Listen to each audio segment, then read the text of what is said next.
নতুন শ্রম আইনের খসড়া পরিবর্তন চায় কারখানা মালিকদের সংগঠন বাংলাদেশ এমপ্লয়ার্স ফেডারেশন বিইএফ।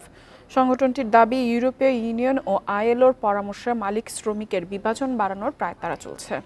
শনিবার এক সংবাদ সম্মেলনে সংগঠনের নেতারা জানান, নতুন সংশোধনীতে শ্রমিক সংগঠনের সংখ্যা বাড়ার সুযোগ থাকায় বিদেশি ক্রেতার আতঙ্কিত হওয়ার পরিস্থিতি তৈরি হয়েছে। এর প্রভাবে ক্রয়াদেশ কমবে, প্রতিযোগিতা সক্ষমতা কমবে রপ্তানি বাজারে। এ সময় নেতারা অভিযোগ করেন, শ্রমিক ও নিয়োগকর্তার মধ্যে আস্থা তৈরি করতে সরকারি উদ্যোগ নেই। বলেন, আর্থসামাজিক অবস্থা বিবেচনায় না নিয়ে বিদেশি পরামর্শে শ্রম আইন করা হলে হুমকিতে পড়বে রপ্তানিমুখী পোশাক শিল্প। সবাই মালিকদের পক্ষ থেকে সমঝোতামূলক অবস্থান নেওয়া হলেও কিছু সংশোধনের প্রস্তাব আমাদের জন্য গুরুতর উদ্যোগের কারণ হয়ে দাঁড়িয়েছে।